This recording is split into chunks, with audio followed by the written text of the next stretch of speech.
국회를 통과해야 되거든요. 네. 요즘 국회의원들이 바빠서 이거 빨리 해줄지 모르겠어요. 원래 투자에서 제일 중요한 게 합리적 의심입니다. 안녕하세요. 케빈TV 케빈입니다. 팬입니다.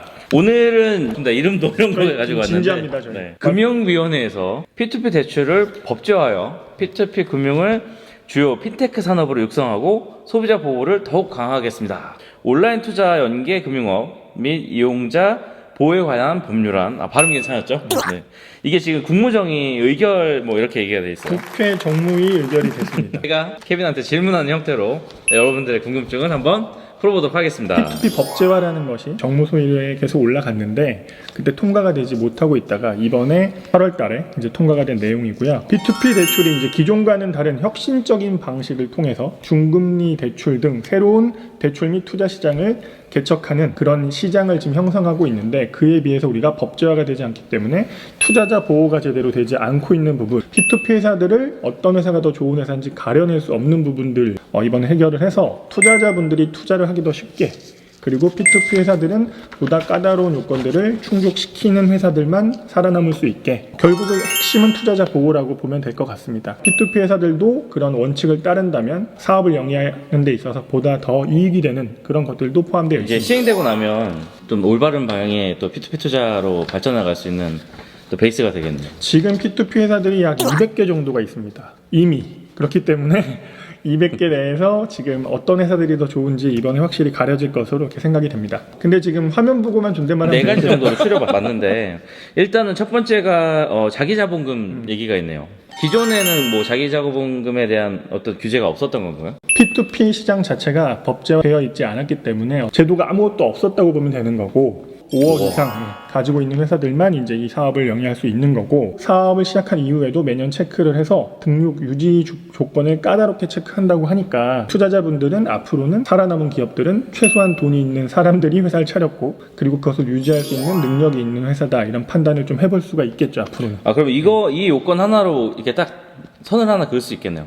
건강한 회사이냐, 수익을 내는 데 있어서 좀 안정적인 회사냐. 그리고 이게 중요한 이유가 아래쪽에도 나와 있지만 잠깐 말씀드리면, 앞으로는 P2P 회사들도 자기들이 만드는 상품에 투자를 할 수 있기 때문에 P2P 회사를 차렸는데 자본금이 5억이다 그러면 10개의 상품에 5천만 원씩 해서 자기 자본금만큼만 투자를 할 수 있는 그런 제도가 생겼기 때문에 자본금이 큰 회사들은 자기가 만들어낸 플랫폼상에 있는 그 상품들의 투자도 조금 더 많이 할 수 있는 장점은 가지게 되겠죠. 그리고 여기 5억이라고 돼 있는데 정확히는 아직까지 이 법이 국회를 통과한 것은 아니기 때문에 5억이 기본적인 조건이 되는 거고, 대출 크기에 따라서 좀 플러스 알파가 될 수는 있다고 합니다.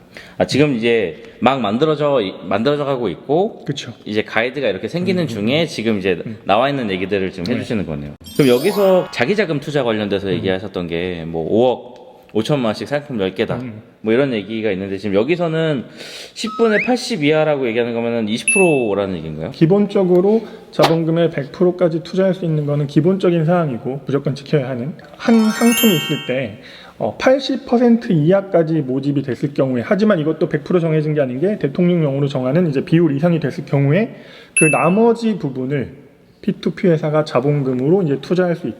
예를 들면 10억 정도를 이제 모으고 투자하는 상품이 생성됐을 경우에 플랫폼을 통해서 8억 이하로 모았을 때 자기 자본금이 100% 내라면 2억을 추가해서 10억을 만들어서 이제 돈을 빌려줄 수 있는 이런 구조가 앞으로는 이제 가능해지는 거죠. 그러면은 자기자금 투자가 됐었을 때 뭐 어떤 장점이라고 좀 생각하면 될까요? 일단 투자자들 입장에서는 이거 이 회사조차도 투자하는 회사네 하는 어떤 그런 효과를 볼 수 있겠죠. 네. 자기가 만약에 만들었는데 이 상품이 별로라면 투자를 안 할 수도 있을 거 아니에요, 그죠? 그렇죠. 네, 그러니까 그런 직관적이네요. 그런 효과가 가장 크다고 보시면 될 것 같고. 그러면 케빈, 여기서 회사에서 투자하는 것만 쫓아가면은 조금 더 투자 방향이 밝다 뭐 이렇게 해석해도 될까요? 그러니까 적어도 아주 나쁜 건 아니다라고 얘기할 수는 있겠지만, 그쵸, 회사에서 투자하는데 또 세상 일은 모르는 게 이 투자라는 게 P2P 회사조차도 판단을 100% 잘할 수 있는 건 아니란 말이에요. 좋은 상품을 찾으려고 노력은 하겠지만 또 그 돈을 빌리는 차주의 사업이 어떻게 될지 모르는 거기 때문에 자기 자본의 100%까지 그 투자가 끝났을 경우에는 추가적으로는 투자를 할 수 없기 때문에, 돈이 좀 모자란데 회사가 투자를 하지 않았어, 이미 다른 상품에 다 투자를 했기 때문에 못한 걸 수도 다른 있으니까 내용도 있네요. 그러니까 그런 부분까지는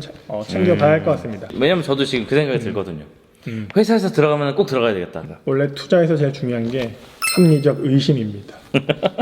꼭 기억하십시오. 합리적 의심. 의심하십시오. 또 이 회사 입장에서는 어떤 경우가 있냐면 좀 단기간에 자금을 빨리 모집해서 이제 차주 돈을 빌리려고 하는 분한테 돈을 드려야 되는데 돈이 빨리 안 모아지는 경우가 있잖아요. 뭐 예를 들어 10억이라면 8억을 모아졌는데 2억만 아직 모아지지 않아서 이게 자꾸 미뤄지고 딜레이가 된다면 또 다른 상품도 지금 계속 플랫폼에 올라오기 때문에 괜찮다 싶은 상품이면 자본금으로 빨리 해결해서 빨리 돈을 빌려주고 시기적절한 투자. 네, 그런 게 가능해지는 거죠. 다음번에 이용한도 관련돼서 얘기가 있는데 이게 투자한도도 있고 대출한도도 있고 요거 관련돼서 케빈이 한번 얘기해 주십시오. 돈을 빌리고 싶은 차주가 P2P 회사를 찾아온 거예요. 예를 들면. 근데 내가 돈을 무한정 빌릴 수는 없겠죠. 왜냐면 그게 엄청 큰 리스크가 될 테니까. 플랫폼에도 리스크가 되고 투자자분들한테도 리스크가 될 수 있죠.